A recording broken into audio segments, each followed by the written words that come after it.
Okay. Hello and welcome to Whose Line Is It Anyway, the improvisation programme. And once again we bring to the screen the wittiest, the cleverest, the most exciting talent available today. Well, that's enough about me. Let me introduce the contestants. And our first contestant tonight, we welcome back Josie Lawrence of the Comedy Store Players. As we've seen her before, we know her acting is second to none. Her singing is second to none. In fact, if she got a part in The Sound of Music, she could be playing a nun. Next, well, I must say it's not often that we have a film and theatre actor of truly international distinction and ability. In fact, we never do, but we do have this week the very popular actor Jonathan Pryce. Then we also have the comedian Paul Merton, whose distinctive performing style is not so much deadpan as dead miserable.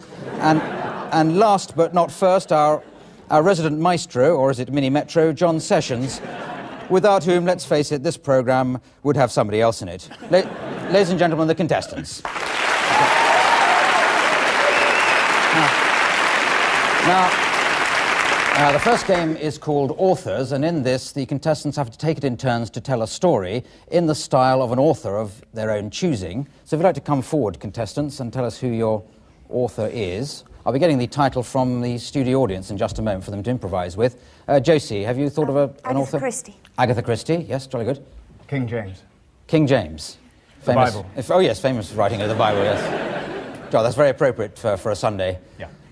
No, the programme goes on a Friday, so... less appropriate, possibly, for the show. Very, very appropriate because it'll be Sunday in a couple of days' time. And Paul. Do-it-yourself technical handbook. Yes. Marvellously well-read you are, Paul. And John, who have you gone for? I'm going to do Gabriel Garcia Marquez. And a very popular choice with the audience here. We've been reading him during the week, just to... Now, from the studio audience, I'd like, if possible, a suggestion for the title of a story for them to tell. A Day in the Life of a Horny Llama. A Day in the Life of the Horny Llama. Yeah. Have you read a story called that already? Are you in the process of writing one? Or? You write them regularly, so you're using this like sort of like a publicity plug for your own book. Yes, well, don't do it again. Okay. The Day in the Life of a Horny Llama. Just outside the street of Wilson Mansions, Hercule Poirot was walking along with his assistant Hastings, trying to get this llama off his leg. Hastings, you're probably wondering why I've brought you to this street today. Well, it's this llama I've got on my leg. I can't seem to shake it off, Hastings. And Hastings did say unto Poirot, take this llama, go unto the garden with it, show it to another llama. And the llama did beget llama, that did beget llama, that did beget llama, that begat llama, that begat llama. And Poirot said to Hastings, get this llama off my back. And Hastings said, do it yourself. It was this point that he had passed a doorway and he said, you notice this door has been planed on both sides. If you notice that the grommets on the backward side or handle have been double screwed back to utilise a double sink after you dig out the sunk piece of glass. Piece of glass, yes. The Colonel, Balazar Alcazar Diaz Macaya, had often looked down into Macondo. Only the other morning he had got up to see his wife rise from her bed in beautiful Colombian silk, only to turn into a large white bird. Or was it a llama? Thank you very much. Thank you. Okay.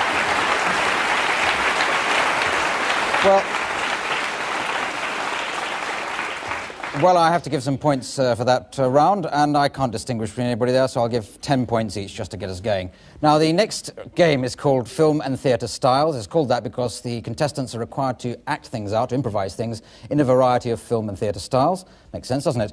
Paul and Josie, we're going to start you off as a pair, first of all. I'll give you your situation to improvise in just a moment, but if the studio audience has got a few suggestions for us of film or theatre styles that they can act in... Flintstones. Hang on. Flintstones.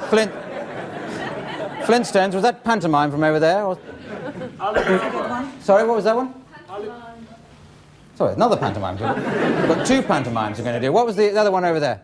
Spaghetti Western. Spaghetti Western, yes. And James Bond film. oh, well, we're having James Bond films. I can't. Sorry? Disney. Great. German art film from John Sessions' friend. We'll give him that later on. OK, so Paul and Josie, can you start off improvising like Jack and Jill? And then I'll cut in with a style when you've done a few. Jack and Jill. as You've in heard of poem. Jack and Jill? Well, any Jack and Jill, really. But preferably somebody we've heard of. It's a bit boring for us, isn't it? Seems only a few years ago that we went up that hill together, Jack. And now here we are, married with 42 children. And all because I took you home to bed and put vinegar and brown paper on your sore head. Yes, not much of a contraceptive, was it?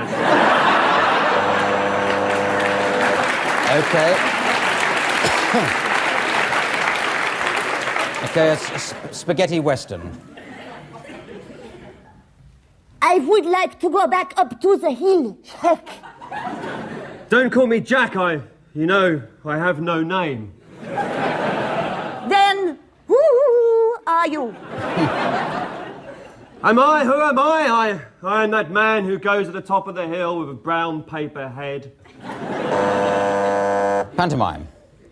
Don't I, boys and girls? He does, you know. And we know a song about brown paper, don't we, Jack? Yes, we do. While they're getting ready for the finale, why don't we put the audience into two halves and sing our brown paper songs? Now, I want all the ladies to sing the brown paper song and all the men to go up to the bar and order themselves a whiskey. A German art film. Or a lager, whichever suits him.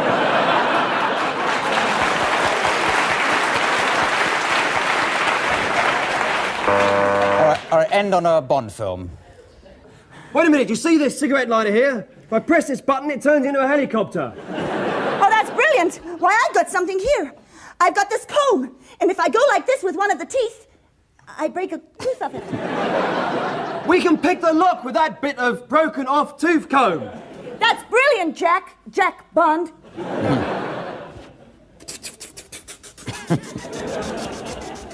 We should have got in it, don't you We think? should have done, yes. Thank you. All right. Well. Okay. Okay, I'll give 50 points each there. Now, John and Jonathan, you'll have a thing to improvise now. A situation I'll give you in a moment. So have you got any more film styles, theatre styles for John and Jonathan? Well, pirate movie. Doctor Who, hang on. Samuel Beckett, yes, very good. Blue Peter, I think. One more, just one more from out there. What? Sorry? Oh, right, Commedia dell'arte, jolly good.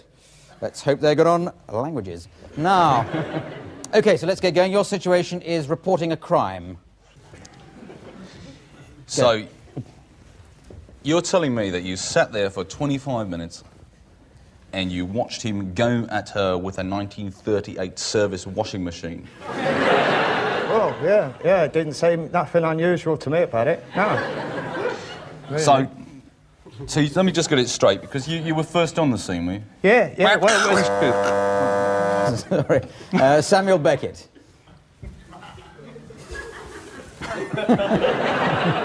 I've been in the bucket for a while now, still now, old, no time, ongoing. Are you curtain now? God, no. Where's my dad? Where's my God? Now you're asking me. Now. Did you see it? Did you say you saw it? I saw the crime, I saw him hitting, I saw him boof, bash down the world beginning, and then all we fall, all to end, all time gone. A pirate movie. Pirate movie, so... I'm made out of saturated Technicolor. You can't stab me. No, it's no good. Try my teeth. they work just as well for me. How wonderful. Commedia dell'arte. Were you there at the beginning? I was there at the beginning. Were you there at the end? I was there at the end. That end? Oh, yes. You're an old scallywag, aren't you? Oh, no. Not a scallywag, more of a scaramouche. Make them laugh loudly, or maybe you embarrass them into laughing because your faces are doing such big things.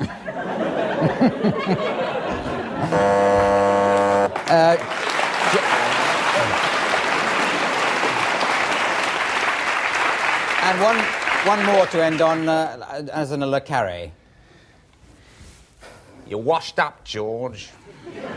You're washed up in the washing machine, spinning round and round. You know what it is to go west, George? That's just your opinion. My opinion doesn't come into it. You were too late with Clydesdorf, and you're too late now.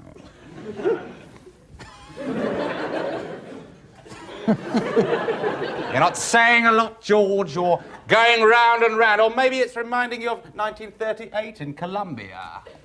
Or 37 in Berlin. A lot of water under the bridge, George. A lot of nutcrackers round the nuts, if you catch me.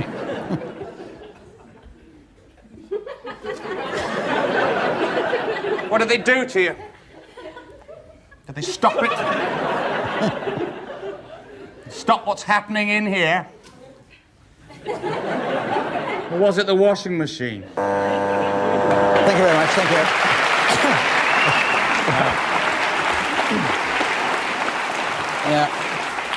Yeah, I'll let you go on a bit there on the off chance you might mention reporting a crime again, but I'll give you 50 points each anyway. Now, the next round is called The World's Worst. It's a quick-fire round. Everybody's involved. You'd like to come forward and stand on the world's worst step there. And just as they think of them, contestants have to think of and pretend to be the world's worst people to be auditioning for a part in Romeo and Juliet. So I'll buzz when I've got enough of you to get the idea. So go ahead. The more you do, the more points you get, if you're interested. Oh. So, this Juliet's 15 in, is she?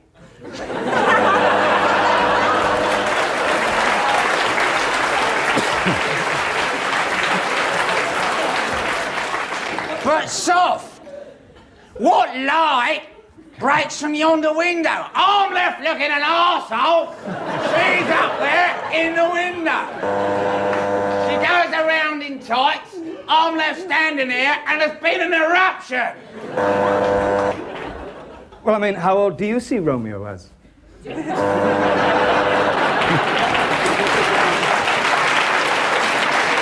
more? Any more? No? More from John.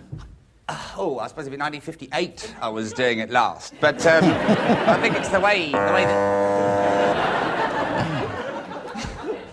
Well, I just see it as a natural progression from everything I've been doing. I mean, Macbeth, Hamlet, Lear, pilots.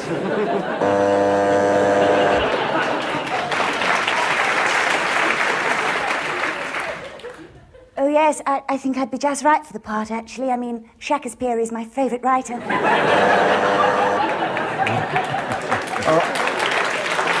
Yeah. It's not about being handsome, it's about being passionate. I think end on that. Any more? Okay. Well, I think we've got masses there. I think you can all relax on that. Yes, and while I work out the points for that round, we dash away while people try and sell you things. Be back after the break. Goodbye.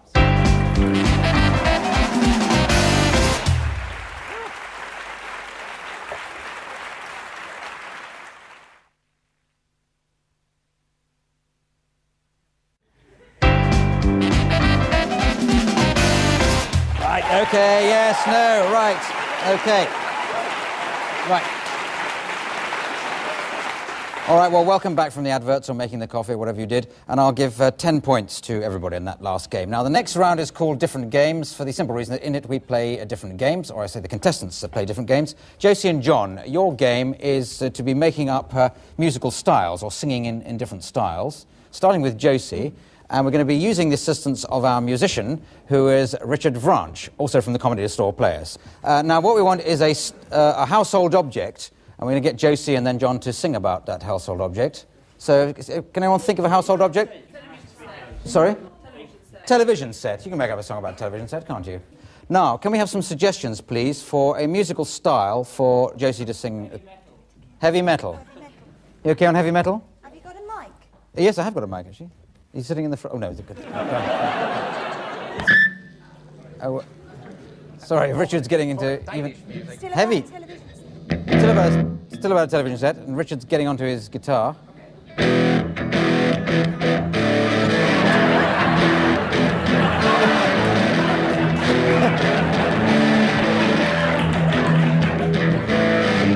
Baby, baby, I love you. Can you hear me, son? Come and treat me like a television set. Come and twist my knob.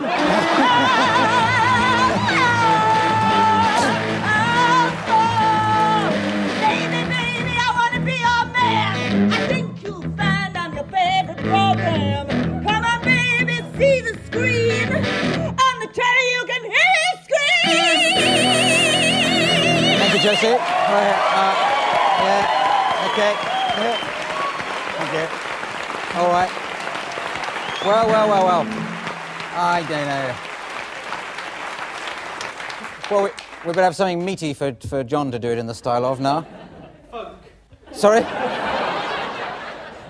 I think that was a style, and not just a comment. So, John, can you do it in a television set still in the style of folk? You've even come along wearing a sort of Aaron jumper, just to... You come dressed for a folk heckle. Very good. Okay. Go. I'll do it by myself. Oh, okay, I'll do it by myself. A morning came up, it came round and down. The dairy folk outside Derby, they came down to the town. They found an old person with a great big fat sweater. Rip was getting much larger, getting better and better as he put on his television set and danced round the television set. He danced round the television set. He drank real ale and a ridiculously long pipe was hanging from his mouth. His girlfriend, her name was Betty. She changed it into dandelion stock because she was a wanker like him. And together they would dance together round the town, living in a time before the goons were around, but sometime after the First World War. Who the hell one was it? With a sweater going up and down, they would turn on the television but then switch it off because they were funny old wankers from the past. And round they would go, and round they would go, drinking real ale and living in an England that never really existed. Thank you. All right. Okay.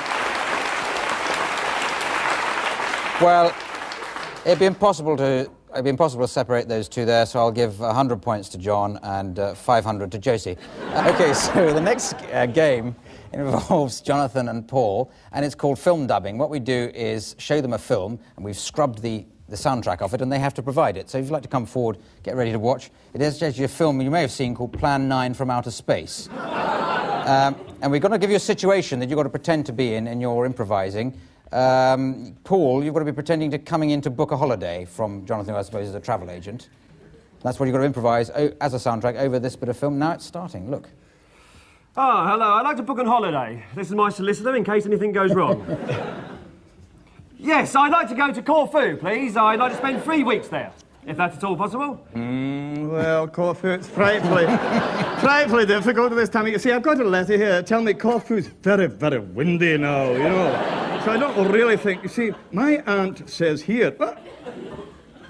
Ah, so what you're saying, your aunt... Oh, don't you interrupt me, sonny. Oh, I'm sorry, I didn't mean to interrupt, mate. I just realised that you were telling me about Corfu. Now... Yes, well, I've got to tell you about Corfu again. You know, it really pisses me off, this. I have to keep telling you and telling you. Is self-catering an optional bonus, or do I have to... So can I get something near the sea? I want to sort of have a good... No, there's nothing near the sea now. No, that's awfully... But you should have been here a long time ago, laddie. I'm sorry, I had no idea. Oh, piss off with it. Come here. Oh, dear. Oh, dear. Oh, dear.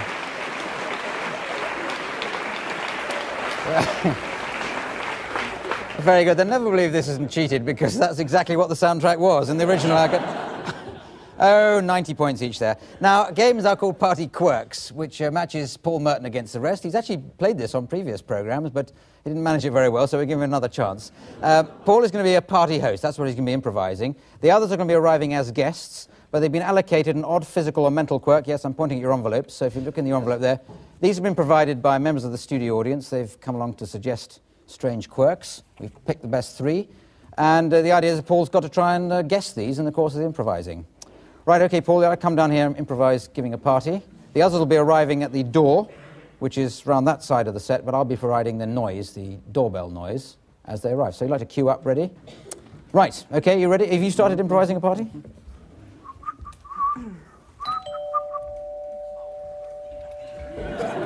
Sorry, I think I've broken your doorbell. I pressed a mite too hard.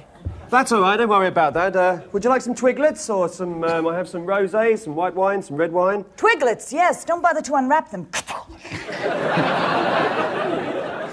You've got one stuck in your hair, I think. Oh, I'll just get the doorbell. Hello. Oh! All right, Paul. All right, Paul. Repeat after me. Yes. Get out of me. Get out of me. Get out of me. Get out of me. Get out of me. Get out of me. Have a twiglet, thank you.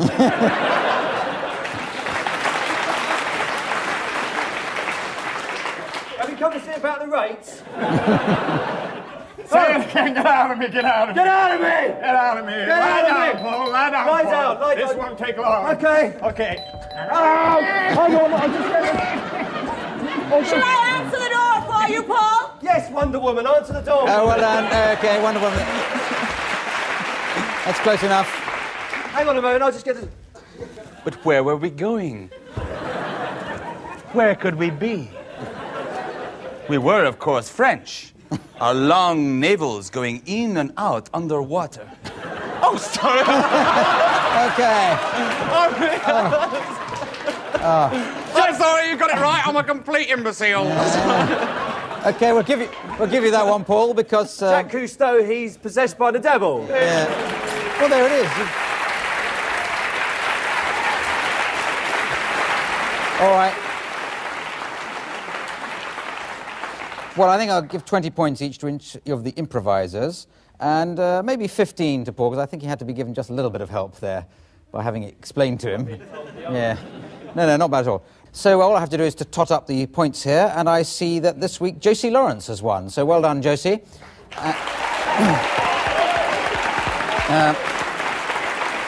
Now, the prize for winning is to get to read the credits out in a style of my choosing. So, Josie, I'd like you to do it in the style of an angry viewer at home. OK, just wait a minute. Don't wait there. Well, just say thank you to Josie Lawrence, to Jonathan Price, Paul Merton, John Sessions, to Richard Vranch on the piano, to the studio audience here, and everybody else. This is me, Clive Anderson, saying good night. Good night. Whose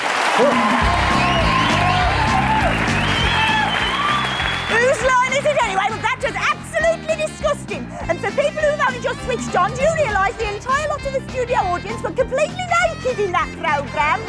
And a sorry sight it was too. Now let's have a look. Stage manager Hilary Groves, costume design. Costume? Vanda Vivian, well that's a stage name if ever I heard one. Hilary Gartill, that's what up. Jane Bigger. Oops, sorry, missus. Designer, Pip Gardner, lighting director. But what did he direct? Couldn't direct traffic, old joke, but still, never mind. Well.